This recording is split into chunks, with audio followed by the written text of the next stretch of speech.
Hello guys, this is your friend Prashant from Singapore. कैसे हैं आप सभी? आई होप सभी बढ़िया होंगे। Me too well here. तो लास्ट की 2 वीडियोस में हम कंटिन्यूसली बात कर रहे हैं स्टूडेंट्स के 3 मेजर रीजंस, जिन रीजंस के कारण स्टूडेंट सिंगापुर में आते हैं। रीज़न नंबर 1 हो सकता है आपका कि आपको शॉर्ट टाइम में डिप्लोमा कॉलेजेस में एडमिशन लेकर के शॉर्ट टाइम में सिंगापुर आकर के और अच्छी खासी इनकम करके कि बैक टू इंडिया जाना है। रीज़न नंबर 2 आपका हो सकता है कि आपको यहाँ से पाथवे लेना है, आपको यहाँ आकर के फिर आपको अदर कंट्रीज़ के लिए फ़ाइल लगवानी है या आपका गैप फिल करना है। ये आपका रीज़न नंबर 2 हो सकता है। और रीज़न नंबर 3 जिसको सिंगापुर में आकर के सेटल होना है और यहीं पे आपका कोई करियर बनाना है। तो ये 3 रीज़न्स के बारे में हम कंटिन्यूसली कॉन्वर्सेट कर रहे हैं। लास्ट की 2 वीडियोस आ चुकी हैं। लास्ट की 2 वीडियो अगर आपने नहीं देखी है तो पहले उन्हें चेक करिए, फिर आकर के इस वीडियो को देख करिए तो आपको बेटर अंडरस्टैंडिंग मिलेगी। वीडियो सेकंड में मैंने आपको ब्रीफ में बताया है कि अगर आप यहाँ पे डिप्लोमा स्टूडेंट हैं और अगर आपको यहाँ पे पार्ट टाइम जॉब करके अच्छी खासी इनकम करनी है स्टूडेंट वीज़ा पे, तो आपको किस हिसाब से प्लानिंग करनी है ताकि आपका यहाँ पे सक्सेस रेट बढ़ जाए और आप जो सोच के आए हैं सिंगापुर में वो आप कर पाएँ। अगर आप ऐसी प्लानिंग करके नहीं आएंगे तो आपको बहुत इश्यूज़ होंगे और बहुत स्ट्रगल करना पड़ेगा सिंगापुर में। तो आप पहले वो वीडियोस देखिए। इस वीडियो में मैं आपको बताने वाला हूँ, ये वीडियो उन लोगों के लिए है जिनको सिंगापुर में आकर के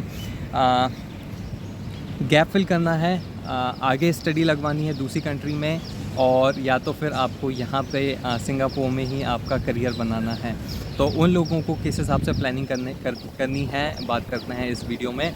तो जी, अगर आपको गैप फिल करना है तो आपका काफ़ी चीज़ें मैच करेंगी उन स्टूडेंट्स की प्लानिंग के साथ जिनको यहाँ पे आकर के शॉर्ट टाइम में पैसे कमाना है, क्योंकि आपको और उन स्टूडेंट्स को यहाँ पे शॉर्ट टाइम के लिए रहना है। तो आपकी बहुत सारे पॉइंट्स प्लानिंग के मैच करेंगे। अगर आपको आगे फ़ाइल लगवानी है तो आपको फिर महंगे कॉलेजेस में एडमिशन लेने की ज़रूरत नहीं है, क्योंकि आपको सिंगापुर में आने का सिर्फ बहाना चाहिए, कुछ टाइम का स्टे चाहिए ताकि आप आगे फ़ाइल लगवा सकें। तो महंगे कॉलेजेस में एडमिशन लेकर के फ़ीस वेस्ट मत करिए और फालतू का, क्योंकि अगर आप आए हैं कुछ टाइम के लिए तो अगर आपकी इनकम हो जाएगी पार्ट टाइम जॉब के थ्रू तो आपके लिए ही बेनिफिट है। तो आपको भी सस्ते कॉलेजेस में एडमिशन लेना है जहाँ आप पार्ट टाइम जॉब भी कर सकें, जहाँ पे ज़्यादा एक्टिविटीज़ ना होती हों कॉलेज में, ज़्यादा आपको टाइम ना देना पड़े ताकि आप जॉब कर सकें और आगे टाइम आने पर आप मूव हो सकें। तो ध्यान में रखने वाली चीज़ ये है कि कॉलेज सिलेक्शन पे आप ध्यान दीजिए, सस्ते कॉलेज लीजिए, पार्ट टाइम जॉब के लिए ज़्यादा कोशिश करिए और अच्छे एजेंट से फ़ाइल लगवाइए जो आपसे ज़्यादा कमीशन चार्ज ना करे और आपकी चीज़ें सॉर्टेड हो जाएं, और वो ही जो अच्छा एजेंट होगा वो आपको हेल्प करेगा आगे फ़ाइल लगवाने में। तो आपको इस चीज़ पे फोकस रखना है। अब वो स्टूडेंट्स आते हैं जिनको सिंगापुर में करियर बनाना है। अब आपके लिए सारी चीज़ें अलग होंगी क्योंकि आपको फोकस करना है अच्छे कॉलेजेस के ऊपर पे। कुछ अच्छे कॉलेजेस जैसे कि STEI जो कि मेरा कॉलेज है, मैं STI कॉलेज में ही हूँ। One of the best college है STI, जिनको सिंगापुर में करियर बनाना है उनके लिए। ऑस्ट्रेलेशिया एक अच्छा कॉलेज है। और अगर आपको ऐसी लिस्ट ऑफ कॉलेजेस चाहिए तो मुझे कमेंट कर दीजिएगा, मैं आपको बता दूंगा कि कौन कौन से कॉलेजेस अच्छे हैं जिसको यहाँ करियर बनाना है।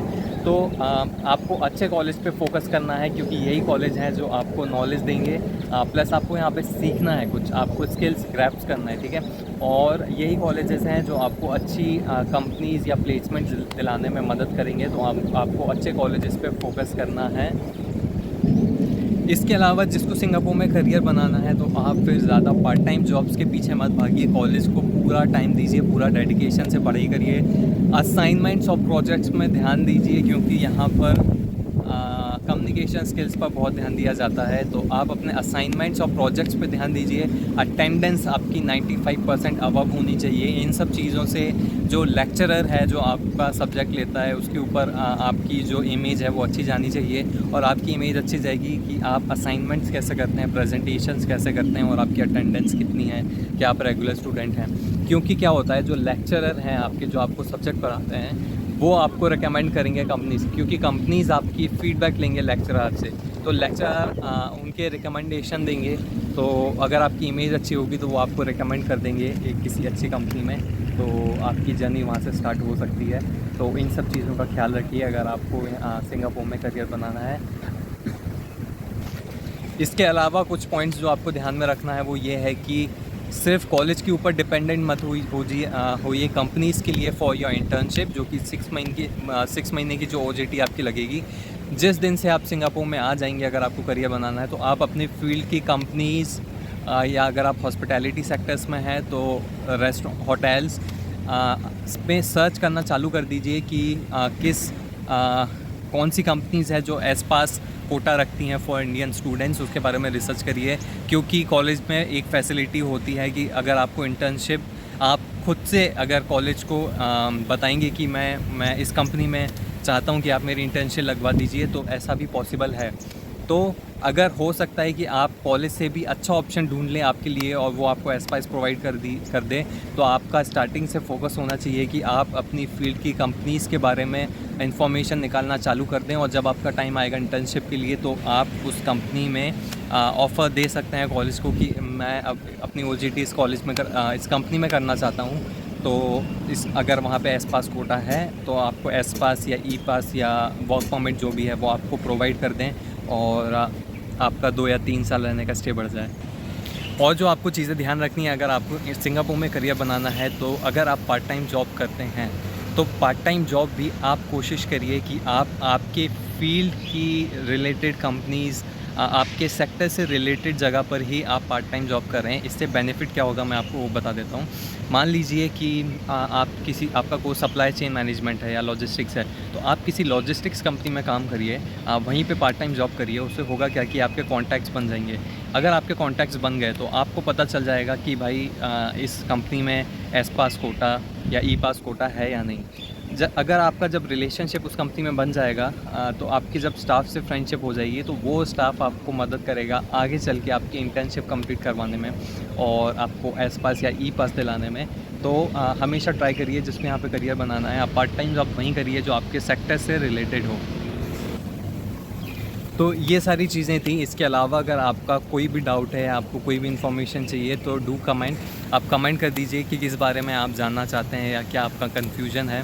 तो नेक्स्ट वीडियो में वो सारे पॉइंट्स के आपको आंसर्स दे दूँगा। इसके अलावा मुझे एक चीज़ आप लोगों को बतानी थी कि मुझे बहुत सारे स्टूडेंट्स मिलते हैं और जो बच्चे अभी इंडिया में हैं जो फाइल लगवा रहे हैं और या जो आ चुके हैं जिनको काफ़ी टाइम हो गया है, जब मैं उनसे बात करता हूँ तो सभी बच्चों का एक डाउट होता है और सभी ये कंप्लेन करते हैं, complain is the right word, कि जब भी वो इंडिया में फ़ाइल लगवा रहे होते हैं तो मोस्टली बच्चे जो सिंगापुर आते हैं एज अ डिप्लोमा स्टूडेंट्स, वो एजेंट्स के थ्रू एडमिशन्स लेते हैं या वीज़ा लगवाते हैं। और एजेंट का मैं आपको बताऊं तो जो एजेंट्स हैं वो बच्चों से सीधा मैं आपको बताऊं तो डबल चार्ज करते हैं। सिंगापुर का वीज़ा लगवाना as a student is not a tough task, इतना कठिन नहीं है। तो आप लोग एजेंट्स के पास क्यों जाते हैं? एजेंट्स झूठे वादे करते हैं कि हम वहाँ पे जॉब दिलवा देंगे, हम रेंट फ्री करवा देंगे, ये करवा देंगे, वो करवा देंगे। काफ़ी सारे केसेस मैंने सुन लिए बच्चों से। एजेंट्स ने बहुत तबाही मचाई हुई है, specially for Singapore student visa. तो सिंगापुर का स्टूडेंट वीज़ा लगवाना इतना टफ नहीं है। एजेंट्स के चक्करों में पढ़ कर के आप डबल फ़ीस देते हो बेफालतू में, क्यों ऐसा करते हो?